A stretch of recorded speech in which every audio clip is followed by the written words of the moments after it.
When most of us think about Silicon Valley's massive success, we tend to picture these random, garage-based miracles, right? Just a bunch of lucky, isolated geniuses who happen to be in the exact right place at the exact right time.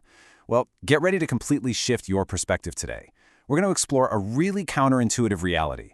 Silicon Valley's dominance wasn't an accident at all. Actually, it was a deliberately engineered, highly programmable factory. Okay, let's dive right into this explainer. We're going to unpack the architectural chassis of modern venture capitalism, and here is our blueprint for doing it. We'll start with the artisanal era, move into the Lisp automation engine, then cover the programmatic batch funnel and the safe legal instrument. After that, we'll look at the supernova output, and finally wrap up with the AI continuum.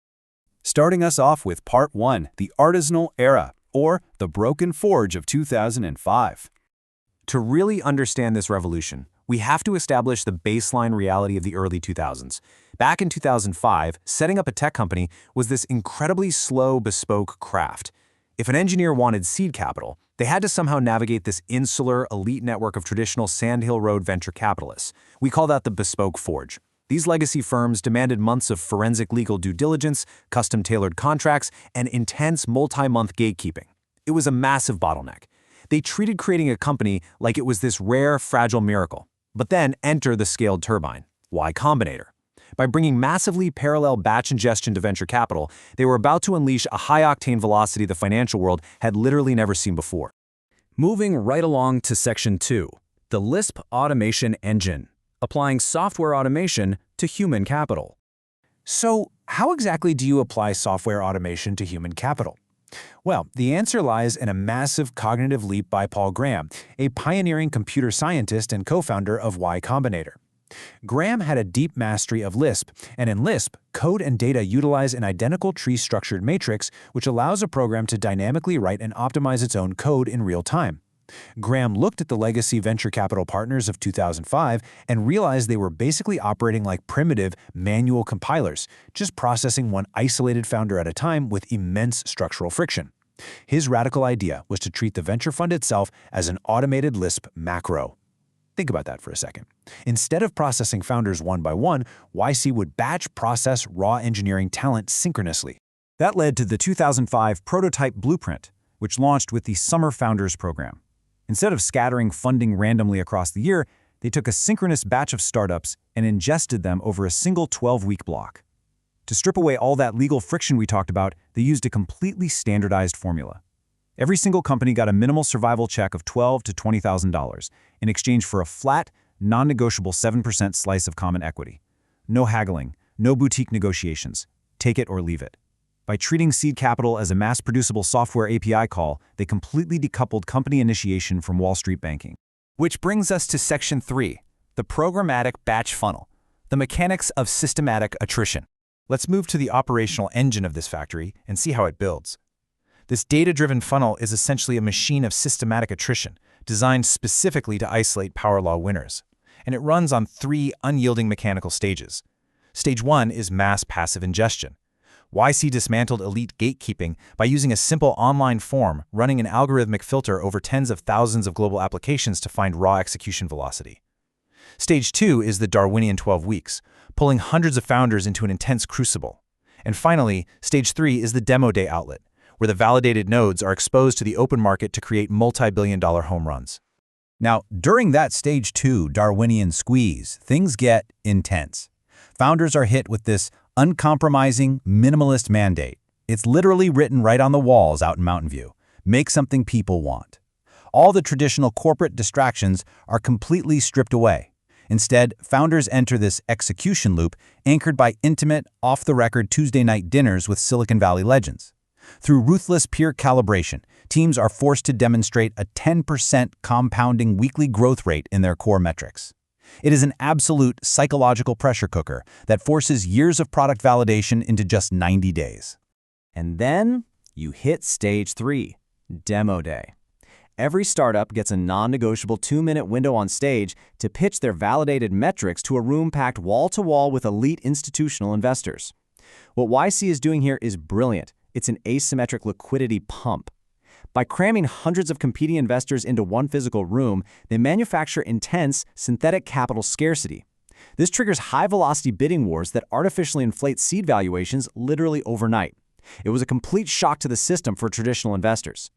All right, Section 4, the safe legal instrument, financing the abstraction. So the crucial point here is, once you automate the founders, you have to upgrade the legal plumbing to finance the abstraction, right?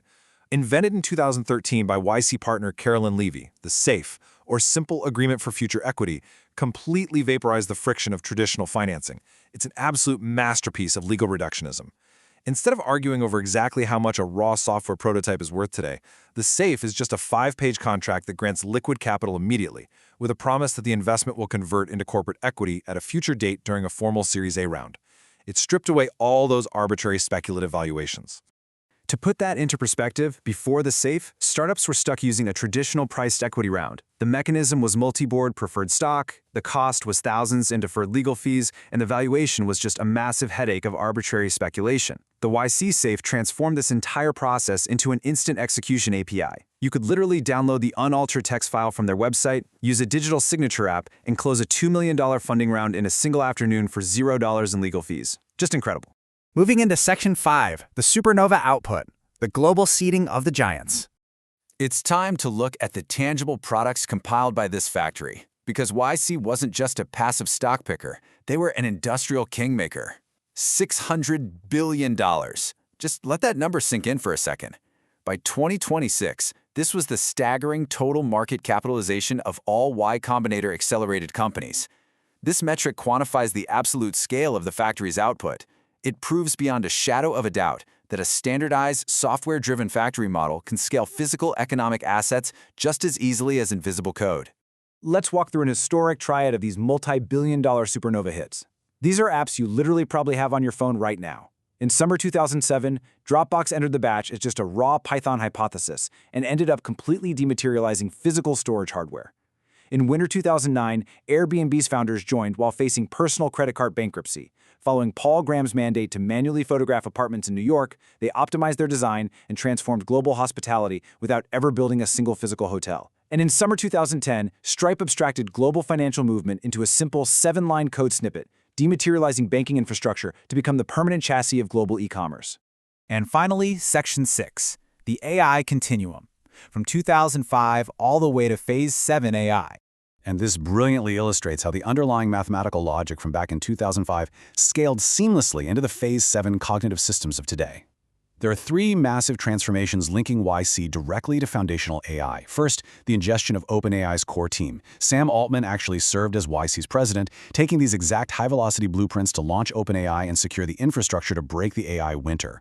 Second, the total automation of the startup chassis. Instead of human engineers spending weeks on code, startups now use AI agents to automatically generate and test software overnight. Third, the return to the urban reactor core. The hardware era spread out to suburban corporate campuses, but Phase 7 AI has forced founders back into hyper-dense walkable hacker clusters in San Francisco's Cerebral Valley, bringing back the intense, face-to-face pure calibration Graham originally engineered. By the time we hit the 2026 batches, an explosive 80% of participating companies were dedicated exclusively to artificial intelligence infrastructure. 80%! Because of advanced AI coding agents, the code lifecycle has been compressed to infinity. The marginal cost of software prototyping has essentially been driven straight down to absolute zero. So I want to leave you with this final, provocative thought. Y Combinator built the mass production turbine of modern life. They prove that technology's destiny is engineered by independent minds, freezing their talent into rapid frameworks. But if this startup factory can now automate the creation of cognition itself, what legacy monopolies will this algorithmic engine systematically dismantle next? It's a fascinating question, and for sure, it's one we are going to be watching unfold in real time. Thank you so much for joining me for this explainer. Keep learning, and I'll catch you next time.